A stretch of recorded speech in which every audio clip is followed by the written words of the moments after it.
আসসালামু আলাইকুম সবাইকে। কেমন আছেন সবাই? আশা করি সবাই অনেক ভালো আছেন।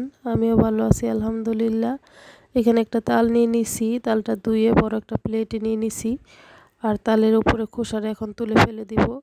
তাল যদি খুব সুন্দরভাবে পাকে তাহলে কিন্তু উপরে এই খোসাটা ফালাইতে বেশি একটা কষ্ট হয় না। আমার তালটা কিন্তু পাকছে, কিন্তু আর ২টা দিন যদি থাকতো তাহলে কিন্তু মানে আরেকটু নরম হইতো। এই উপরে খোসাটা ফালাইতে বেশি একটা কষ্ট হইতো না। তো আমার এই উপরের যে খোসাটা আছে তালের, এই খোসাটা ফালাইতে কিন্তু মোটামুটি একটু কষ্ট হয়েছে, কারণ শক্ত ছিল অনেক। তো অনেক কষ্ট হয়েছে ফালাইতে।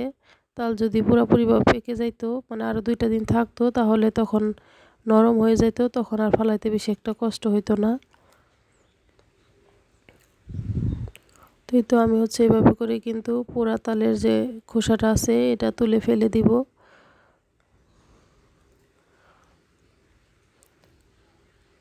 তো অনেক কষ্ট করে আমি তালের খোসাটা তুলে ফেলে দিছি। এরপর এই যে ৩টা আটি বের হয়েছে, একটা বড় বলে নিয়ে নিছি, আর খুবই সামান্য পরিমাণে একটু পানি দিয়ে দিছি। দিয়ে হাত দিয়ে একটু কষলে মানে কিছুক্ষণ রেখে দিব, কারণ তালের আটিগুলো একটু নরম হবে, তখন তাল থেকে রসগুলো বের করতে সুবিধা হবে।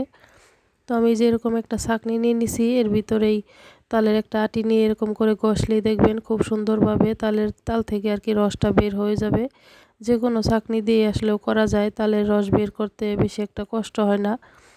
যে কোনো ধরনের ছাঁকনি দিয়েই কিন্তু এরকম করে ঘষলে এই যে এরকম তালের রসটা খুব সুন্দরভাবে বের হয়ে আসবে।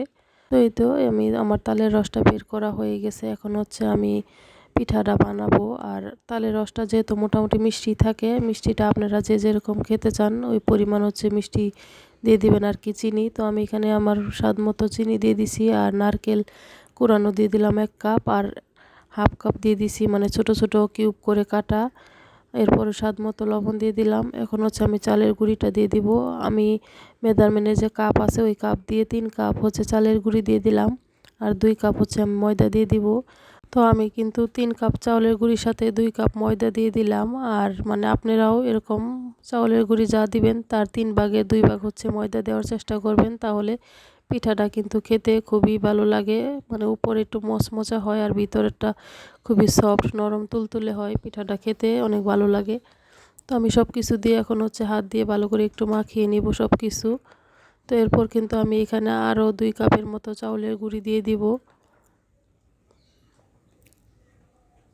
তো হাত দিয়ে মাখিয়ে নিছি। এখন আমি এখানে আরও ২ কাপ চাউলের গুঁড়ি দিব। তো ২ কাপ চাউলের গুঁড়ির সাথে কিন্তু আমি আবার ১ কাপ মানে ময়দা দিলাম। আমি পিঠা একটু বেশি করে বানাবো, এর জন্য আমি উপকরণও একটু বেশি করে দিলাম সব কিছু। এরপর একটু দুধ দিয়ে দিব, জাল করে রাখছিলাম আগে থেকে এই দুধটা।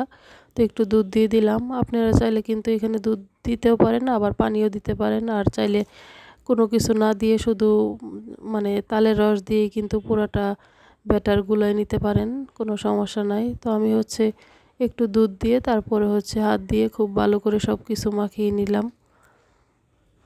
তো আমার ব্যাটারটা কিন্তু এখন পুরোপুরি রেডি হয়ে গেছে। এখন আমি এই ব্যাটারটাকে ঢেকে রেখে দেব ১-২ ঘন্টার জন্য। আপনাদের হাতে যদি সময় থাকে তাহলে ১-২ ঘন্টা রাখতেও পারেন, আর সময় না থাকলে সাথে সাথেও বানানো যায়। তবে কিছুক্ষণ সময় রেস্টে রাখলে পিঠাগুলা কিন্তু খুবই সুন্দর হয়।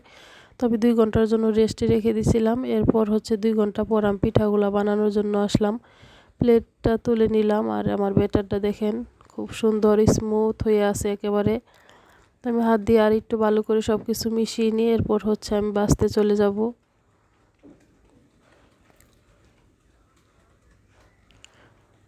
তো পিঠাগুলা ভাজার জন্য আমি এখানে তেল গরম করে নিছি। এখন এক এক করে সবগুলা পিঠাই দিয়ে দিব। আর তেলটা কিন্তু খুব ভালো করে গরম করে নিতে হবে, তা নাহলে পিঠাগুলা দেওয়ার সাথে সাথে কিন্তু ফুলবে না, পিঠাগুলা নিতিয়ে যাবে। আর বড় একটা কড়াই নিয়ে নিছি আমি, আর কড়াই পর্যাপ্ত পরিমাণ তেল দিয়ে খুব ভালো করে গরম করে নিয়ে এখন পিঠাগুলা দিয়ে দিতেছি। আমি বড় কড়াই নিয়ে নিছি যাতে করে একসাথে অনেকগুলা পিঠা দেওয়া যায়।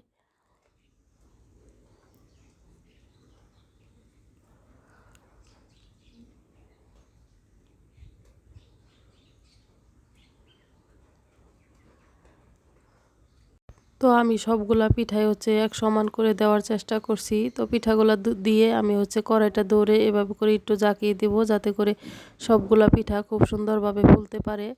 আর আমার পিঠাগুলো কিন্তু মাশাআল্লাহ ফুলে উঠছে। আর এখন পিঠাগুলো আমি একটু উল্টে দিব যাতে করে সবগুলা পিঠাতেই খুব সুন্দর একটা কালার আসতে পারে। এর জন্যই দুই দিক থেকে যেন পিঠাগুলো খুব সুন্দরভাবে ফুলে আর কালারও খুব সুন্দর আসে।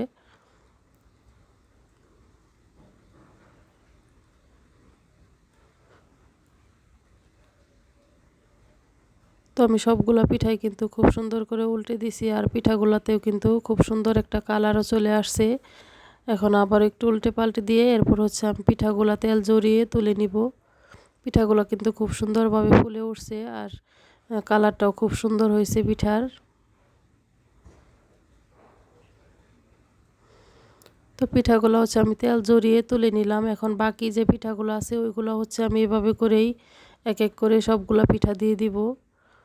পিঠাগুলা দিতে দিতে আপু ভাইয়াদের উদ্দেশ্যে একটা কথা বলি যে অনেক আপু ভাইয়ারাই কিন্তু ভিডিও দেখে কিন্তু চ্যানেলটাকে কেউ সাবস্ক্রাইব করে না আর ভিডিওতে একটা লাইকও দেয় না। অনেক কষ্ট করে কিন্তু ভিডিও বানায় আপনাদের একটা লাইক পাওয়ার জন্যই তো আমরা এই ভিডিওগুলো বানিয়ে তারপরে আপলোড করি আপনাদের জন্যই।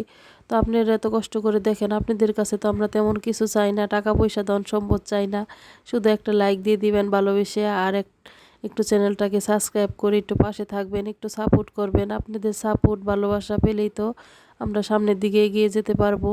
তো যাই হোক আমার পিঠাগুলো হচ্ছে বানানো হয়ে গেছে। এখানে অনেকগুলো পিঠা হয়েছে আর এই পিঠাগুলো আমি আমার ননাসের বাসার জন্য বানাইছি আর এই পিঠার পাশাপাশি আমি তেলের পিঠা বানাইছিলাম। তো আমার রেসিপিটা ফলো করে যদি আপনারাও এই তালের বড়া পিঠাটা বানান আপনাদের পিঠাগুলোও কিন্তু খেতে অসাধারণ হবে। সবগুলো উপকরণ নিয়ে আসলে ফলো করতে হবে। সবগুলো উপকরণ আমি যা যা দিছি আপনারাও যদি সব কিছু দিয়ে এই পিঠাটা বানান এই পিঠাটা কিন্তু সত্যিই খেতে অনেক বেশি মজার হয়। তো সবাই ভালো থাকবেন। আল্লাহ হাফেজ।